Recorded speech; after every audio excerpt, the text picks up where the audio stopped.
BRS working president మాజీ మంత్రి కేటీఆర్ ఢిల్లీ వెళ్లారు. లిక్కర్ స్కామ్ లో అరెస్ట్ అయి తిహార్ జైల్లో ఉన్న ఎమ్మెల్సీ కవితను కలవనున్నారు కేటీఆర్. ప్రస్తుతం కవిత సీబీఐ కస్టడీలో ఉంది. సోమవారంతో కవిత సీబీఐ కస్టడీ ముగియనుంది. మంగళవారం కవిత బెయిల్ పిటిషన్ పై కోర్టులో విచారణ జరగనుంది. ఈ నేపథ్యంలోనే కేటీఆర్ ఢిల్లీకి వెళ్లారని తెలుస్తోంది. ఇక ప్రతిరోజు సాయంత్రం 6 గంటల నుంచి 7 గంటల వరకు కుటుంబ సభ్యులను తన న్యాయవాదిని కలుసుకునే వెసులుబాటును కవితకు కోర్టు కల్పించింది. కవితతో మాట్లాడనున్నారు కేటీఆర్. బెయిల్ పిటిషన్ పై న్యాయవాదులతోనూ చర్చించనున్నారు. ఇక కవిత భర్త అనిల్ ఢిల్లీలోనే ఉన్నారు. కవిత వ్యక్తిగత లాయర్లు కూడా హస్తినాలోనే ఉండి ఢిల్లీ న్యాయవాదులతో మాట్లాడుతున్నారు.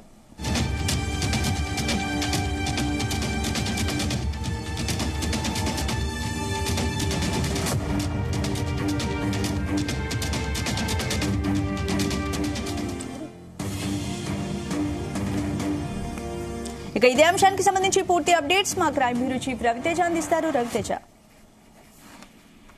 నిన్న నుంచి కేటీఆర్ ఢిల్లీ వెళ్లబోతా ఉన్నాడు సోదరుని కలిసేందుకంటూ కూడా కొంత ప్రచారం జరిగినప్పటికీ నిజంగానే కేటీఆర్ ఇంతకు ముందు తమ టీఆర్ఎస్ క్యాడర్ తో కలిసి మాజీ మంత్రి పడి కౌశిక్ రెడ్డి, బీఆర్ఎస్ సీనియర్ నాయకుడు పడి కౌశిక్ రెడ్డి, మాజీ మంత్రి శ్రీనివాస్ గౌడ్ తో పాటు కొంతమంది కేటీఆర్ వ్యక్తిగత సిబ్బంది, కేటీఆర్ తో వెన్నంటుండేటువంటి ఫాలోవర్స్ అందరూ కూడా ఇంతకుముందు శంషాబాద్ ఎయిర్పోర్ట్ నుంచి కూడా ఢిల్లీకి బయలుదేరినట్టు కూడా సమాచారం అందుతుంది. ఆ దృశ్యాలు కూడా ప్రస్తుతం స్క్రీన్ పైన ప్లే అవుతా ఉన్నాయి.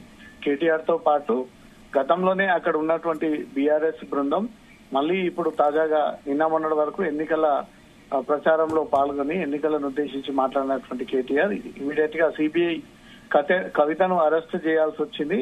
అరెస్ట్ చేసి కస్టడీ కోరినటువంటి పరిణామాలు తెలుసుకొని కేటీఆర్ నిన్న నుంచి ఢిల్లీ వెళ్లేందుకు సన్నాహాలు చేయడంతో ఈ రోజు ఢిల్లీ మరి ఇంతకు ముందే వారి బృందంతో కలిసి ఢిల్లీకి బయలుదేరినట్టుగా తెలుస్తుంది. అక్కడికి చేరుకున్న తర్వాత ఈ రోజు కవిత విచారణ రెండో రోజు ఈ రోజు సాయంత్రం 6 గంటలకు ముగిసిన తర్వాత కేటీఆర్ 6 నుంచి 7 మధ్యలో కోర్టు చెప్పినటువంటి ఆదేశాల ప్రకారంగా కుటుంబ సభ్యుల్లో కేటీఆర్ ఒకరు కవితను ఈ రోజు కలిసేటువంటి అవకాశాలు ఉన్నాయి. ఇప్పటికే న్యాయ నిపుణులు, లీగల్ టీం అంతా కూడా ఢిల్లీలోనే ఉన్నారు. కవితకు సంబంధించినటువంటి కుటుంబ సభ్యులు, కవిత భర్త అనిల్ కూడా నిన్న కవితను సిబిఐ హెడ్ క్వార్టర్స్ లో కలిసి గంట సేపటి వరకు జరుగుతున్నటువంటి పరిణామాలు కూడా అన్ని తెలుసుకోవడం జరిగింది. ఈ రోజు కేటీఆర్ కవిత ఉన్నటువంటి సిబిఐ హెడ్ క్వార్టర్స్ కే చేరుకొని కోర్టు ఆదేశించిన ప్రకారంగానే 6 నుంచి 7 గంటల వరకు కవితతో మాట్లాడి జరగబోయేటువంటి పరిస్థితులు, ప్రస్తుతం అనుభవిస్తున్నటువంటి సిచ్యువేషన్స్ ఇవన్నీ కూడా కేటీఆర్ కి వివరించేటువంటి అవకాశం ఉంది. కవిత బెయిల్ పిటిషన్ పై రేపు వాదనలు జరిగేటువంటి అవకాశం ఉంది. రేపు విచారణకు వచ్చేటువంటి అవకాశం ఉంది. ఇప్పటికే ఎన్ఫోర్స్మెంట్ డైరెక్టరేట్ ఈసీఐఆర్ నమోదు ప్రకారంగా కవితను అరెస్ట్ చేసి జైలుకి పంపించడం జరిగింది. తాజాగా మళ్ళీ సిబిఐ అధికారులు జైల్లో నుంచి కవితను విచారించాలంటూ కూడా విచారణ టైంలో తను సహకరించకపోవడంతో ఇమీడియట్ గా అరెస్ట్ చేస్తూ కోర్టులో ప్రొడ్యూస్ చేయడంతో కోర్టు 3 రోజుల పాటు కవితను విచారించవచ్చు సిబిఐ హెడ్ క్వార్టర్స్ లో అంటూ కూడా ఆదేశాలు ఇచ్చినటువంటి వెంటనే ఈ రోజు రెండో రోజు కవితని సిబిఐ హెడ్ క్వార్టర్స్ లోనే అధికారులు విచారణ చేపడతా ఉన్నారు. ముఖ్యంగా శరత్ చంద్రారెడ్డి సిబిఐ ఇన్వెస్టిగేషన్ లో ఇంతకుముందు ఇచ్చినటువంటి వాంగ్మూలాన్ని ముందు పెట్టుకునే కవితను ఈ క్వశ్చన్స్ అడుగుతున్నట్టుగా తెలుస్తోంది అధికారులు. శరత్ చంద్రారెడ్డి ఒకవేళ తను చెప్పినట్టు వినకపోతే ఈ హైదరాబాద్ అభియోగాన్ని సిబిఐ అధికారులు మోపుతో ఆ విషయాన్ని కూడా కోర్టు కూడా తెలియజేయడం జరిగింది.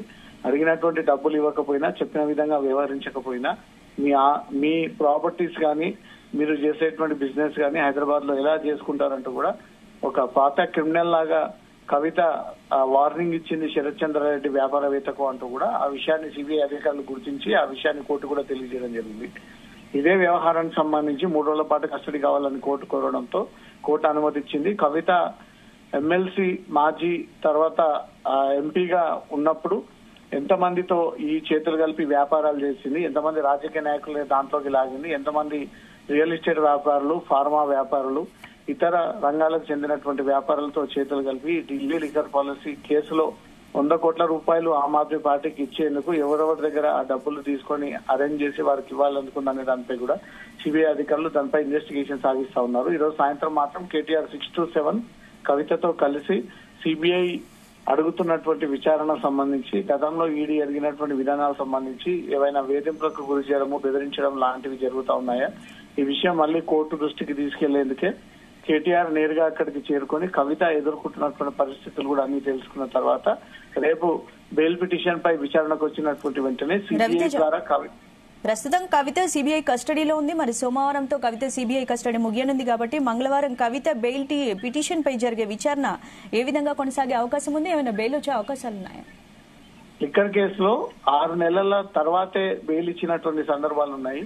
అంతకు లోపు నిందితులు కొన్ని కారణాలను చూపిస్తూ ఆ కారణాల ద్వారా టెంపరరీ బెయిల్ పొంది ఆ కారణాల చేత వారు స్వస్థలానికి వెళ్లడము, ఆసుపత్రికి వెళ్లడము, కొంతమంది తన ఓల్డ్ గ్రాండ్ మదర్ చనిపోయినట్టు కూడా ఒక నిందితుడు వేసినటువంటి పిటిషన్ పైన కోర్టు తాత్కాలికమైనటువంటి బెయిల్ మంజూరు చేయడం జరిగింది. ఎవరికి శాశ్వతమైనటువంటి బెయిల్ 6 నెలల లోపు ఇచ్చినటువంటి సందర్భాలు లేవు. కాబట్టి కవిత విషయంలో కూడా అరెస్ట్ అయ్యి కేవలం నెల దాట వస్తుంది. ఈ నెల రోజుల్లో ఒకవేళ సిబిఐ కేసులో గానీ, ఎన్ఫోర్స్మెంట్ డైరెక్టరేట్ ఈడీ కేసులో గానీ కవితకు బెయిల్ లభించినట్టయితే భవిష్యత్తులో ఎలా ఉండబోతుంది అనే ఒక విషయాన్ని కూడా ఎన్ఫోర్స్మెంట్ డైరెక్టరేట్ న్యాయవాదులు ఆ విషయాన్ని చాలా క్లియర్ గా కోర్టు కూడా తెలియజేశారు.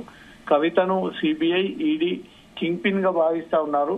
తనే 100 కోట్ల రూపాయలు లంచం రూపంలో ఆమ్ ఆద్మీ పార్టీకి south India Indo spirit group ద్వారా ఈ డబ్బులన్నీ చెల్లింపులు చేశారు.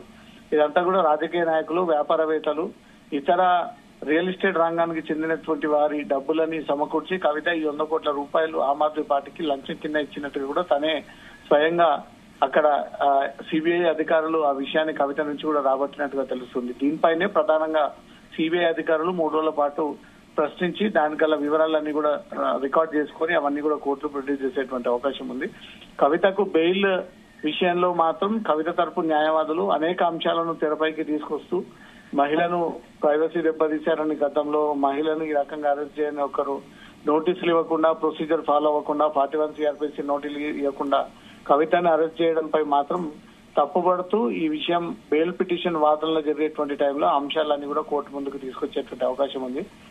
నిన్నటికి మొన్న కవిత తరఫు న్యాయవాదిని కూడా న్యాయమూర్తి సీరియస్ అయ్యి తమకు ఆ సిబిఐ అరెస్ట్ కు సంబంధించి ఏ సమాచారం ఇవ్వలేదు అంటూ కూడా కోర్టు దృష్టికి తీసుకొచ్చినప్పుడు అది తమ పరిధిలోని అంశం, సిబిఐ అధికారులు తీసుకొచ్చి ఆ ఫైల్ తన ముందు పెట్టినందుకు అది పరిశీలించి కవితకు రిమాండ్ విధించాల్సి వచ్చింది, కస్టడీకి ఇవ్వాల్సి వచ్చిందంటూ కూడా కోర్టు ఆ విషయాన్ని కూడా క్లారిటీ ఇవ్వడం జరిగింది.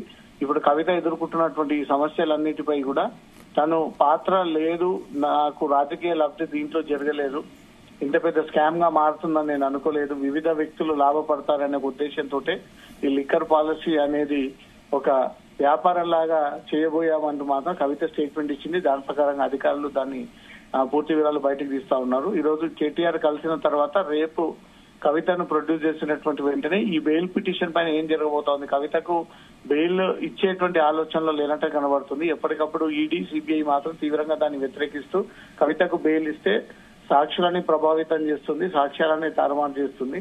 ఇప్పటికీ అనేక మందిని బెదిరించి తన వైపు తిప్పుకునేటువంటి ప్రయత్నాలు చేసింది. కాబట్టి ఈ సమయంలో, ఈ క్రూషియల్ టైంలో కవితకు బెయిల్ ఇవ్వకూడదు అంటూ కూడా ఈడీ, సిబిఐ కూడా తనకు వ్యతిరేకంగా వాదనలు వినిపించి కవిత బెయిల్ ని అడ్డుకునేటువంటి ప్రయత్నాలు జరుగుతా ఉన్నాయి. కాబట్టి రేపు మంగళవారం నాడు జరిగేటువంటి బెయిల్ పిటిషన్ కూడా సేమ్ ఇదే తరహాలో వాదనలు వినిపించి కవిత బెయిల్ పిటిషన్ ని తిరస్కరించేటువంటి అవకాశాలు, ఆ కోణంలోనే వాదనలు వినిపించేటువంటి ఆలోచనలో ఎన్ఫోర్స్మెంట్ దర్యాప్తు సంస్థల తరఫున న్యాయవాదులు ఉన్నట్టుగా తెలుస్తోంది. రవితేజ, అంటే ఒకవైపు ఈడీ, మరోవైపు సిబిఐ ఇద్దరు కవిత కేసును దర్యాప్తు చేస్తున్నారు. మరి ఈ పరిణామాల నేపథ్యంలో కవిత బయటకు రావాలంటే మరి ఈడీ కేసులోనే కాదు సిబిఐ కేసులోనూ కూడా బెయిల్ తెచ్చుకోవాల్సి ఉంటుంది. కాబట్టి ఈ పరిణామాలు అన్ని చూస్తే విచారణ ఇంకెంతకాలం సాగే అవకాశం ఉంది?